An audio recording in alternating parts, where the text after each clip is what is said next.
The house seen behind me has experienced a lot of drama since it was first constructed in 1961.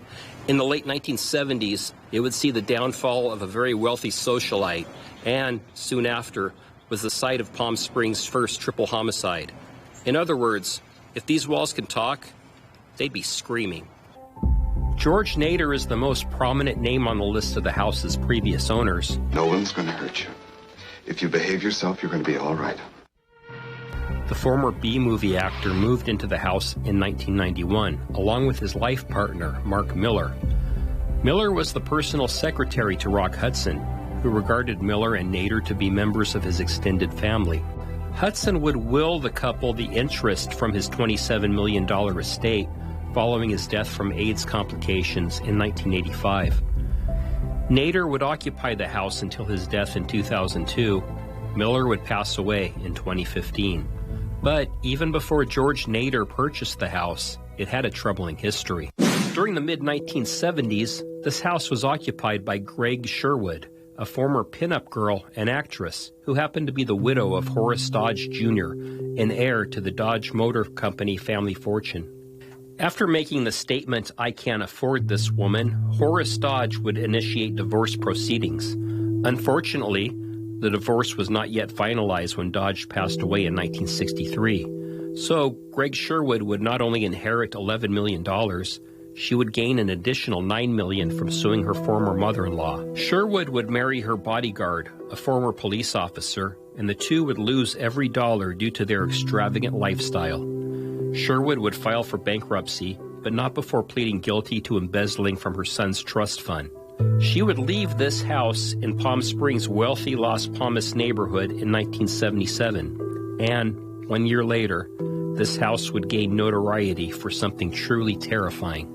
Pool man had showed up on a Monday or Tuesday or what have you, and as he went through the driveway carport area heading for the backyard, he passed right by the kitchen, looked in and saw Mrs. Williams on the floor, surrounded by a lot of blood. That's retired Palm Springs police detective Fred Donnell, who, in an interview from 2014, recalls the events of October 13, 1978. Mrs. Williams was the maid. And the patrol officers went inside and discovered two other bodies. And those were the bodies of Sophia Friendly and her realtor husband, Edward Friendly. The couple had recently relocated from San Francisco. From the standpoint of the investigators, the murders looked professional, all shots to the head. Mrs. Friendly lying in the hallway, having been shot from behind as she fled. Mr. Friendly sprawled across a chair in his study. And the family maid, Frances Williams, disfigured in a pool of blood in the kitchen. The investigation led to a trust fund that Sophia Friendly was expected to inherit when her first husband would pass away. But if Sophia were to pass on first, the $1 million fortune would go to her two children.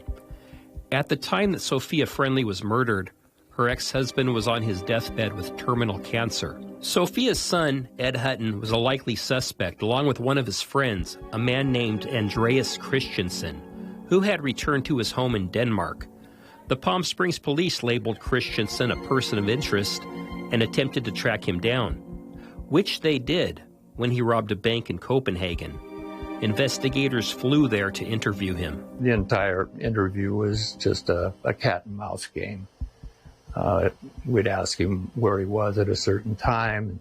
He would tell us, then we would counter with information that would prove that he couldn't have been there at the time. And Christensen's claim that he was only in Palm Springs for the purpose of going on a date with the daughter of a famous actor was easily disproven. A simple matter of contacting Robert Stack and saying, hey, I know it's a tough question, but 3 years ago, did you recall somebody coming up and talking to your wife about your daughter? Guy from Denmark. And of course his response was, anybody with a Scandinavian accent spoke to my wife. She's Scandinavian. She would remember. And of course she didn't. Investigators had held the belief that Christensen had been hired by Sophia Friendly's son to kill her. But unfortunately, all their evidence was circumstantial, and the majority of witnesses had scattered all over the globe. So the case never moved forward.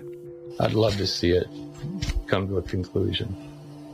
And I'm pretty confident that it will. Something will happen. Until then, The murders of Ed Friendly, Sophia Friendly, and Francis Williams will remain an unsolved part of our desert past. Steve Sumrall, NBC Palm Springs, News First.